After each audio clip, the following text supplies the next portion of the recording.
തിരുവനന്തപുരത്ത് ആറ്റിങ്ങൽ ഭാഗത്ത് അവിടെ കടലിൽ പോകണമെങ്കിൽ ക്രിസ്ത്യാനിക്ക് മാത്രമേ പോകാൻ പാടൂ. നീണ്ടകര പാലത്തിന് തെക്കു ഭാഗത്തേക്ക് ഒരൊറ്റ ഹിന്ദു മീൻ പിടിക്കാൻ ചെല്ലാൻ പാടില്ല.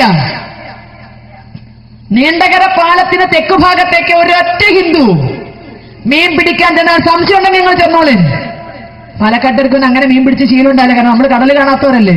സംശയമുണ്ടെങ്കിൽ ആർക്കും വള്ളവും വലയുമായി പോകാം. ഒരു ഹിന്ദുവാണ് അവിടെ വലയിട്ടതെങ്കിൽ വള്ളവുമായി ചെന്നതെങ്കിൽ പിടിച്ച് പള്ളിക്കുള്ളിലിട്ട് പൂട്ടിയിടും. കഴിഞ്ഞ പഞ്ചായത്ത് തെരഞ്ഞെടുപ്പിന് 1 മാസം മുമ്പാണ് അവിടെ വള്ളവും വലയുമായി പോയ ഹിന്ദുക്കളെ പിടിച്ച് പൂട്ടിയിട്ടു. പള്ളിയിൽ അച്ഛൻ വരെയുള്ളവർ നേതൃത്വം കൊടുത്ത് പൂട്ടിയിട്ടു. ഹൈന്ദവ സംഘടനകൾ ചെന്നാണ് മോചിപ്പിച്ചത്. സന്ധി സംഭാഷണത്തിന് വിളിച്ചു.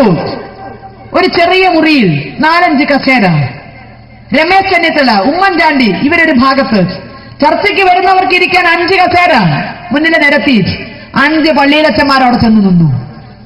ഹിന്ദുക്കൾ അവിടെ ചെന്ന് ഓർച്ചാദിച്ച് നിൽക്കാൻ ഇരിക്കാൻ പോലും ഒരു സീറ്റ് സന്ധി സംഭാഷണത്തിന് വിളിച്ചപ്പോഴില്ല. റോട്ടിൽ കൂടി പോണ പട്ടിയുടെ വില പോലും അവിടെ ഹൈന്ദവ സമൂഹത്തിന് ഭരണകർത്താക്കൾ കൊടുക്കുന്നില്ല. സർക്കാർ വിളിച്ച ചർച്ചയ്ക്ക് ഒരു കസേര പോലും വലിച്ചിട്ട് കൊടുക്കാതെ അരയ സമൂഹത്തിന്റെയും ഹൈന്ദവ സമൂഹത്തിന്റെയും പ്രതിനിധികളെ നിർത്തിക്കൊണ്ട് രമേശ് ചെന്നിത്തല പറഞ്ഞത് പള്ളിയിലച്ഛൻ എന്ത് പറഞ്ഞോ അതിനപ്പുറം എനിക്കില്ല എന്ന്. പള്ളിയിലച്ഛൻ എന്ത് പറഞ്ഞോ അതിനപ്പുറം എനിക്കില്ല. രമേശ് ചെന്നിത്തല പറഞ്ഞ വർത്തമാനമാണ്.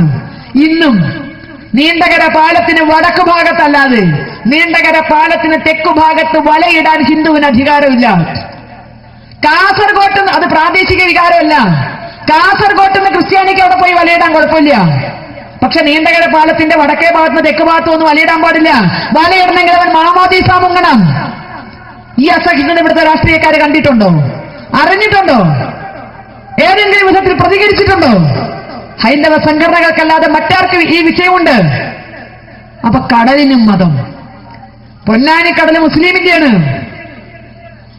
ഇവിടെ ആറ്റിങ്ങൽ കടല് ക്രിസ്ത്യാനിറ്റിയാണ്. നമ്മൾ എങ്ങോട്ട് പോകണം? നമുക്ക് എവിടെയുണ്ട്? എവിടെയെങ്കിലും പറഞ്ഞിട്ടുണ്ടോ ഹൈന്ദവ സമൂഹം ഇതുവരെ?